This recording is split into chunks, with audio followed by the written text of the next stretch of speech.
To this speech the beggar answered not a word, but they looked at Robin as great Blunderbore looked upon stout Jack the slayer of giants, as though they would fain eat him, body and bones. Nevertheless they did not care to come neither to him and his terrible staff.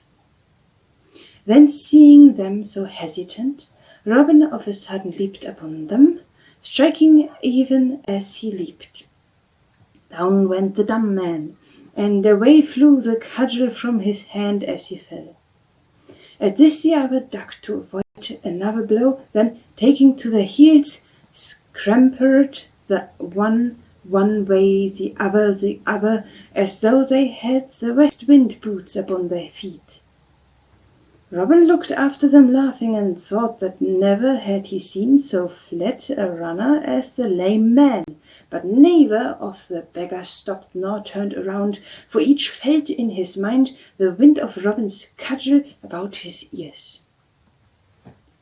Then Robin turned to the two stout knaves lying upon the ground.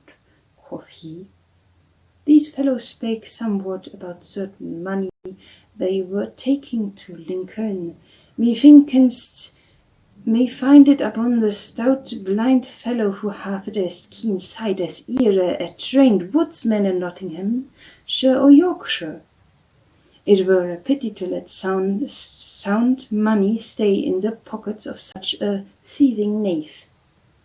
So saying, he stooped over the burly wrecker and searched among his rags and tatters, till presently his fingers felt a leathern pouch slung around his body beneath his paunched and tattooed coat. This he stripped away and weighted it in his hands, bethought himself that it was mighty heavy. "It were a sweet thing," said he to himself, "if this were filled with gold instead of copper pence." Then sitting down upon the grass, he opened the pocket and looked into it. There he found 4 rolls rolled up, wrapped up in dressed sheepskin. One of these rolls he opened, then his mouth agape and his eyes stared, I vow, as though they were never close again. For what did he see but 50 pounds of bright golden money? He opened the other pockets, and found in each one the same, 50 bright new stamped golden pounds. Quoth Robin, "I have heard that beggars' guild was over-rich, but never did I think that they sent such sums as this to their treasury. I shall take it with me, for it will be better use for charity and the good of my merry band than in the enriching of such knaves as these." So saying, he rolled up the money in the sheepskin again, and putting it back into the purse, he thrust the pouch into his own bosoms. Then, taking up the flask of Malmsey, he held it towards the 2 fellows lying on the grass, and quoth he, "Sweet friends, I drink your health, and thank you dearly for what ye have so kindly given to me this day, and so I wish you good dean." Then taking up his staff, he left the spot and went merrily on his way. But when 2 stout beggars that had been rapped upon the head roused themselves and sat up, when the other had gotten over their fright and came back, they were as sad and wee-begone as 4 frogs in dry weather. For 2 of them had cracked crowns, their Malmsey was gone, and they had not such much as a farthing to cross their palms withal. But after Robin left the little dwell, he strode along merrily, singing as he went, and so blithen was he, and such a stout beggar, withal so fresh and clean, that every merry lass he met had a sweet word for him, and no fear, while the very dogs, that most times hate the sight of badgers, snuffed at his legs in friendly wise, and wagged their tails pleasantly. For dogs know an honest man by the smell, and an honest man Robin was in his own way.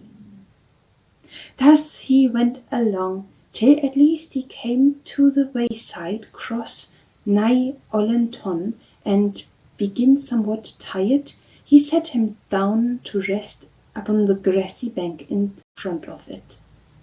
It grove night time, quoth he to himself, that I were getting back again to Sherwood, yet it would please me well to have one money more merry adventure ere I go back to my jolly band. So he looked up the road and down the road to see who might come, until at least he saw somewhat drawing near, riding upon a horse. Then the traveller came nigh enough for him to see him well. Robin laughed, for a strange enough figure he cut. He was a thin, wizened man, and to look upon him, you could not tell whether he was 30 years or 60. So dried up was he even to the skin and bones. As for the neck, it was as thin as the rider, and both looked as sort as they had been baked in Mother Huddle's oven, where folk are dried up so that they live for ever. But although Robin laughed at this droll sight, he knew the wayfarer to be certain rich corn engrosser of workshop, who more than once had been brought all the grain in the countryside and held it till it reached even famine prices, thus making much money from the needs of the poor people, and for this he was hated far and near by everybody that knew aught of him. So after a while the corn engrosser came riding up to where Robin sat. Thereupon merry Robin stepped straightway forth, in all his rags and tatters, his bags and pouches dangling about him, and laid his hand upon the horse's bridle rein, calling upon the other to stop. Who art thou, fellow, that doth dare to stop me just upon the king's highway? Said the lean man in dry, sour voice. Pity a poor beggar, quoth Robin. Give me but a farthing to buy me a piece of bread. Now, out upon thee, sneered the other. Such study rouges as thou art a better safe in the prison or dancing up on nothing with a hempen collar around the neck than strolling the highway so freely. Tut, quoth Robin, how thou talkest!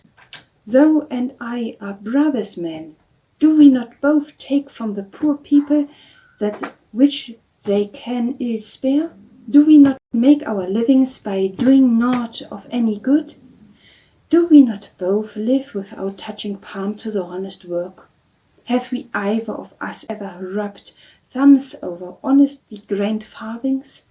Go to. We are brothers, I say, only thou art rich and I am poor. Wherever I pray thee once more, give me a penny.